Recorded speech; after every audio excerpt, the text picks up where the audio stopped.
మర్చిపోయిన ఉదంతం మరొక ముందే సిద్దిపేట ప్రభుత్వ మెడికల్ కళాశాల అనుబంధ హాస్పిటల్లోనూ ఇదే తరహా సంఘటన జరిగింది.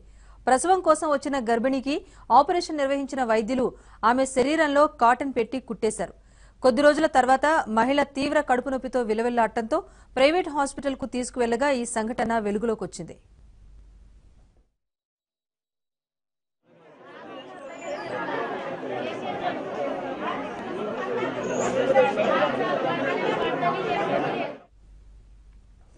సిద్దిపేట జిల్లాలోని నంగునూరు మండల కేంద్రానికి చెందిన జంగిటి స్వప్న ఫిబ్రవరి 13న కాన్పు కోసం ప్రభుత్వ మెడికల్ కళాశాల అనుబంధ ఆసుపత్రిలో చేరింది. శస్త్రచికిత్స సమయంలో ఆమెకు తీవ్ర రక్తస్రావం కావడంతో దాన్ని ఆపేందుకు దూది ఉండను అమర్చారు. అయితే దాన్ని తీయకుండానే కుట్లు వేసేశారు. కొద్ది రోజులకు ఆమెకు తీవ్రంగా కడుపు నొప్పి రావడంతో పట్టణంలోని ప్రైవేట్ హాస్పిటల్కు బంధువులు తీసుకువెళ్లారు. వైద్య పరీక్షల్లో కడుపులో దూది ఉండా ఉన్నట్లుగా గుర్తించారు. వెంటనే బాలింతకు శస్త్రచికిత్స నిర్వహించి దాన్ని తొలగించారు. సిద్దిపేట ప్రభుత్వ ఆసుపత్రి వైద్యులపై బాధితురాలి బంధువులు ఆగ్రహం వ్యక్తం చేశారు. దీంతో ఆసుపత్రి సిబ్బందికి బంధువులకు మధ్య వాగ్వాదం జరిగింది.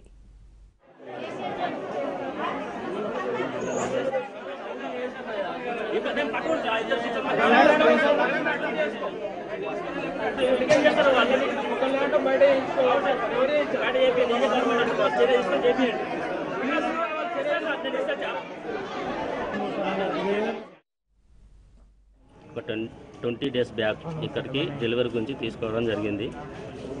తీసుకొచ్చిన తర్వాత నార్మల్ డెలివరీ చేస్తామని చెప్పి ఒక నైట్ మేము 7కి వస్తే మబ్బుల 4-5 గంటల మధ్యలో డెలివరీ చేసిర్రు. అది కూడా ఓన్లీ నర్సులతోటి డెలివరీ చేయించారు.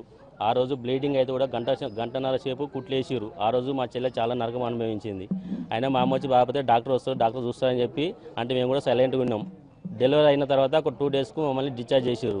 డిశ్చార్జ్ చేసిన తర్వాత మేము ఒక 5 days తర్వాత మా చెల్లకు కడుపులో నొప్పి ఉన్నది, తల తిరుగుతుందంటే మేము ప్రైవేట్ హాస్పిటల్కి తీసుకోవడం జరిగింది. ప్రైవేట్లో తీసుకుపోతే ఒక 20,000-30,000 బిల్ అయింది. అయినా డాక్టర్ ఏం చేయలేకపోయాడు.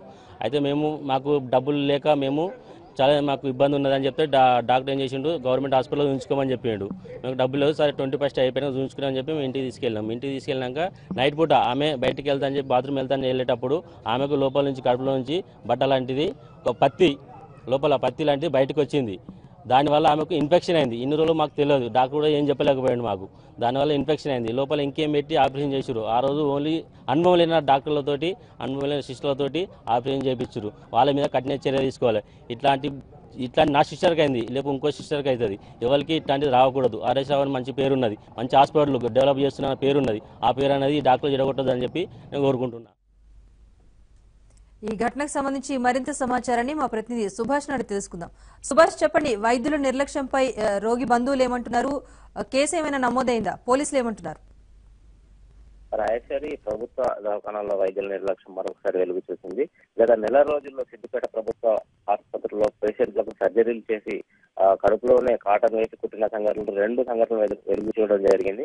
వీటికి సంబంధించి మొట్టమొదట ఎన్సాన్పల్లి గ్రామానికి చెందిన రేణుకా అనే గర్భిణి ప్రసూతి కోసం ఆసుపత్రికి వచ్చినప్పుడు ఇదే పరిస్థితి, ఆ సర్జరీ చేసి కడుపులోనే కాటన్ వేసి కుట్టేసిన పరిస్థితి. కొద్ది రోజులకు ఆమెకు కడుపులో నొప్పి రావడం, తర్వాత ప్రభుత్వ వైద్యశాలలో ప్రైవేట్ హాస్పిటల్కి వెళ్లడంతో అక్కడ గుర్తించడం జరిగింది. ఆమెకు తొలగించారు. ఆ విషయాన్ని అప్పట్లోనే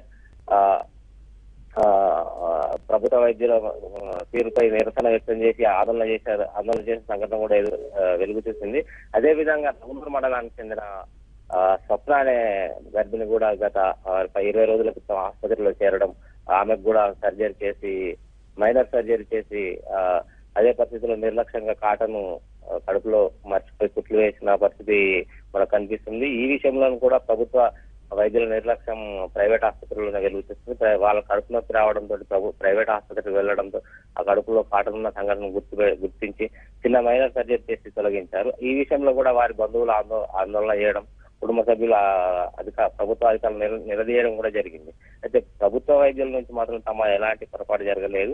చిన్న మైనర్ సర్జరీ చేస్తే మేము ఆపరేషన్ చేస్తే డెలివరీ చేయడం జరిగింది. ఇట్లాంటిది ఏం లేదు. ఏదైనా ఉంటే మాత్రం ఎంక్వైరీ చేసి చర్య తీసుకుంటామని చెప్పి తప్పించుకునే ప్రయత్నం చేస్తున్నారు. రాయేశ్వర్, సుభాష్, మరి హాస్పిటల్ సంబంధించి ప్రభుత్వ ఉన్నత వైద్యాధికారులు ఈ విషయంపై ఏమైనా స్పందించారా? బాధ్యులు ఎవరైతే ఉన్నారో వారిపై ఏమైనా చర్యలు చేపట్టారా?